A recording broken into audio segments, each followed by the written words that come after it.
Başardım. Kesinlikle başardım. Hem de bunu bir başkası için değil, kendim için yaptım. Bodrum'da böyle birkaç gündür süren yoğun yağışların ardından 2 gün mola verdi hava. Biz de hadi bir Giral köyüne çıkalım, yürüyelim, bulabilirsek mantar bulalım diye. İyi oldu, bir nefes aldık. Zorunlu bir inzivaya çekilmiştik eve kapanıp. Bugün maksat mantar toplamak değildi. Hani bulursak alırız diyorduk ama asıl amaç biraz yürüyüş yapmaktı. Ama aynı zamanda soğuk ve kuvvetli rüzgarlar yağmurla birleşince zorunlu olarak bir inzivaya çekiliyorsun ve bu da sana düşünmek için oldukça uzun bir zaman tanıyor. Şöyle bir düşününce hayatımın büyük bir bölümü, büyük bir çoğunluğu başkalarının benden yapmamı istediği şeyleri yaparak geçti. Ailemin, arkadaşlarımın, patronlarımın, koşulların, artık her ne varsa onlar ne istediyse onu yaptım uzun süre. İşte bu da bizi ortak bir paydada buluşturuyor. Çünkü bu tip durumlar can sıkıntısı yaratır, isyan ettirir ve mutsuzluk hissettirir.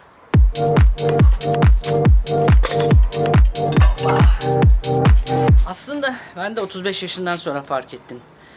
Ne yaptığın ya da ne yapmadığın kimsenin umurunda değil. Yani benden ne beklendiğini derecelendiren de benim. Ama bunu fark etmekle harekete geçmek arasında önemli fark var.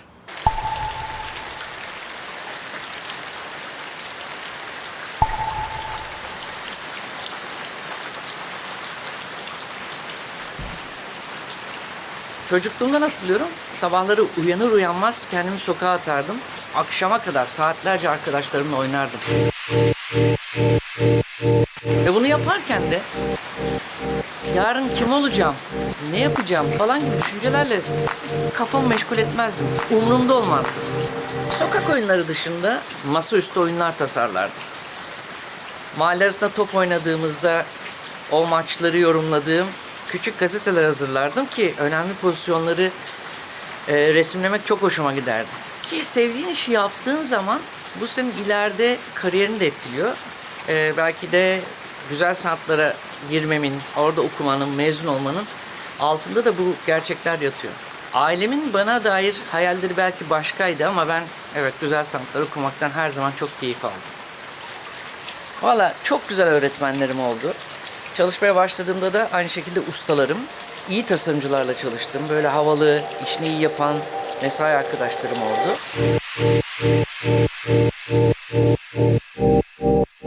Önemli müşterilere hizmet verdim ki onlar da benim portfolyomu güçlendirdiler.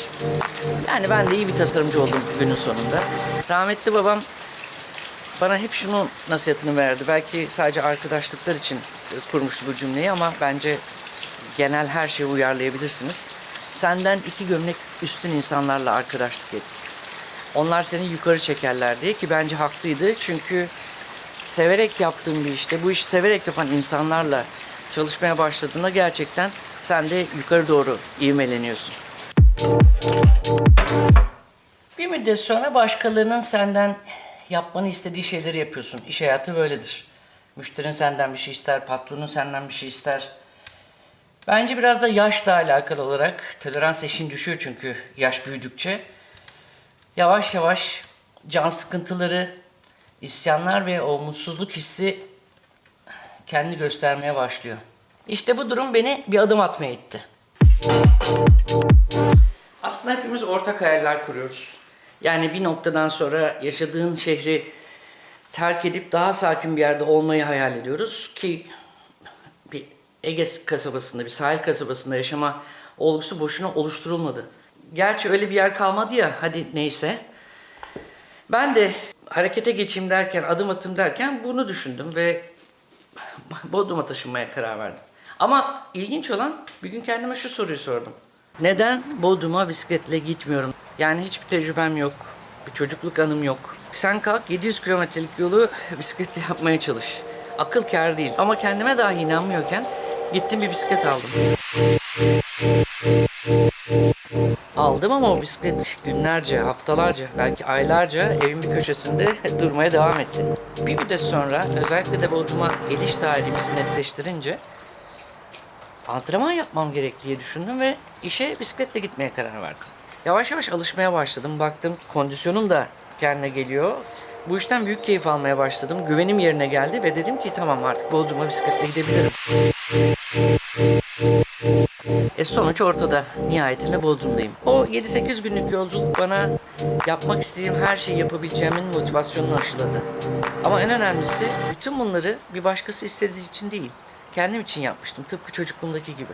Çünkü hiçbir şey mükemmel olması gerekmiyor. Yarın kim olacağım, ne yapacağım gibi düşüncelerle kafamı meşgul etmedim. Galiba bu tip umursamaz insanlara hayranlığım da bu yüzden. Çünkü onlar kendilerini başkalarıyla kıyaslamak ya da başkalarının beklentilerine yanıt vermek yerine yaptıkları ya da yapacaklarıyla ilgililer. Mesela Steve Jobs, Zaha Hadid, Dieter Rams gibi isimlerden bahsediyorum. Daha bu tip çok isim var.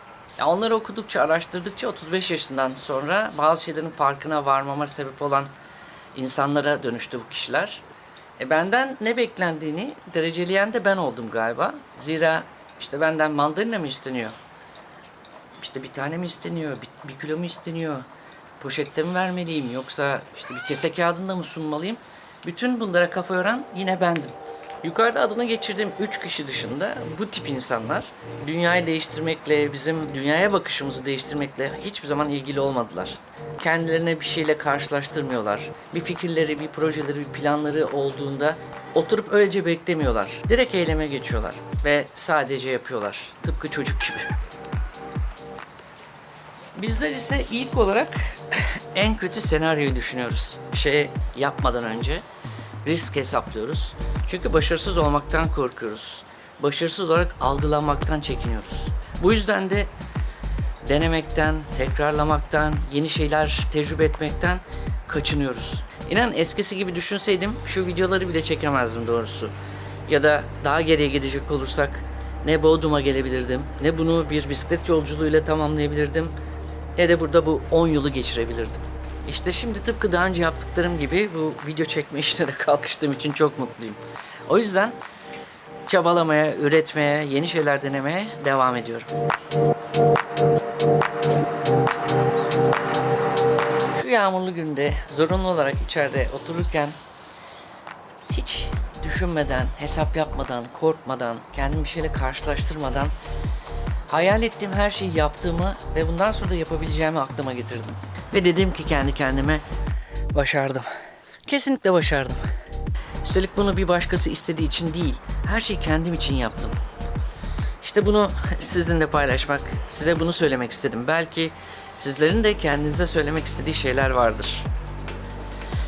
Bir sonraki videoda görüşmek üzere. Lütfen kendinize çok iyi bakın, saatli kalın, hoşça kalın.